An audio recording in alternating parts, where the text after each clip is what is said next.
It happened once upon a time, far away and long ago. Outside the night wind keens and wails. Come listen to me, the teller of tales.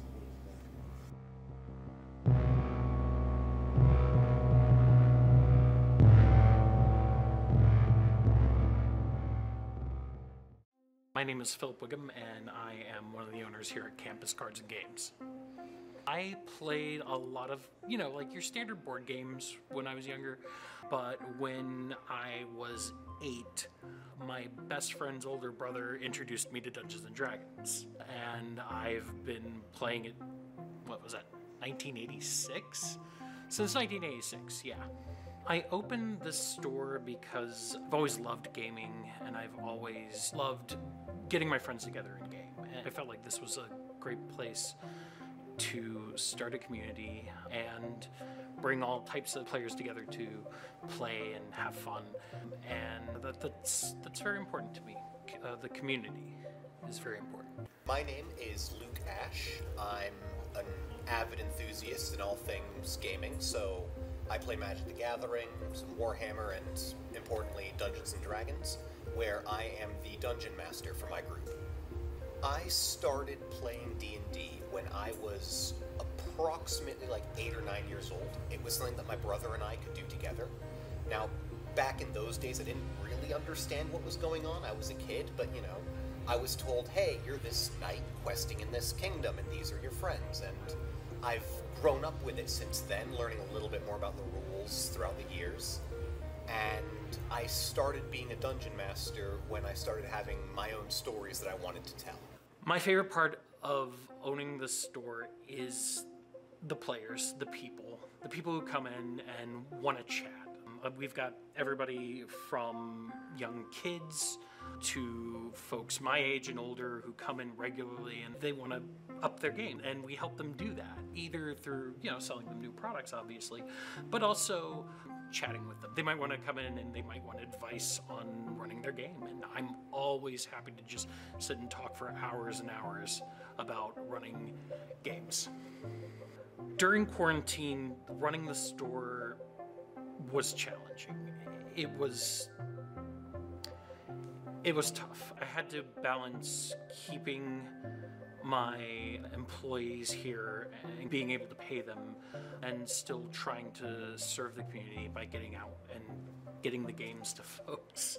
I don't know if that sounds a little cheesy, but I thought it was important that we keep the community going, so we began doing live streams and sales over the live streams via Facebook. And people really seem to enjoy that, being able to be in touch with us and us being able to get the new stuff to them. So, the pandemic was an interesting time for a lot of the things that I do for fun, not least of which was Dungeons & Dragons. We all know that online D&D exists, people can meet over the internet, but for a very long time, I was an avid denier of this. I always thought that there was something better about being in person and being able to see each other while you play, so I didn't play online for a very long time.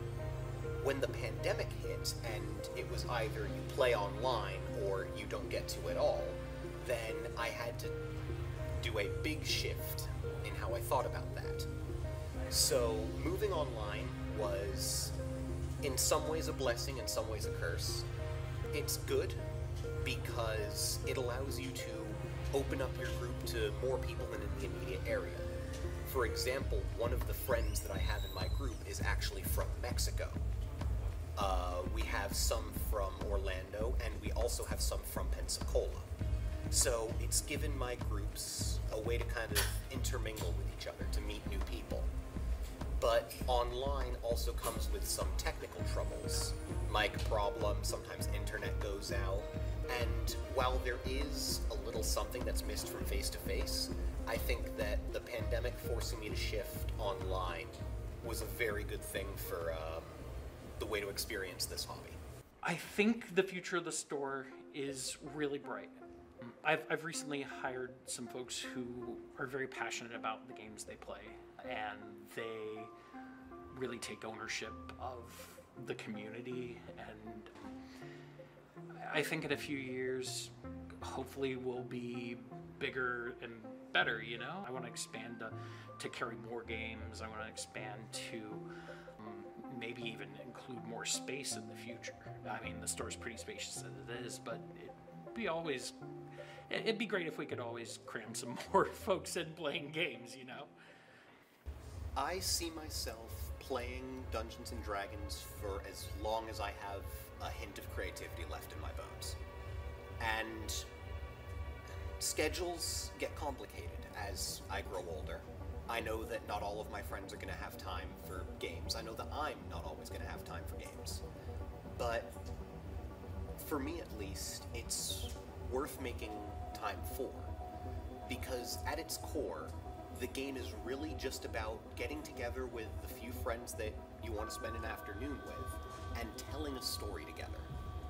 It's a unique experience, unlike any other game that I've played in my life. And I think it's important enough that I'd want to make time for it, even when I might not have time for many other things. I'm really excited that Dungeons & Dragons is becoming popular. In the past, the stereotypical person who played D&D was a guy with a pointed hat that could recite the rulebook by heart. A lot of folks like to gatekeep and say, oh, it's popular now, I get out of my scene. I'm not about that. The more people who play D&D, the better, in my opinion. People are seeing that it's a more open hobby, that everyone can kind of find something to experience it with.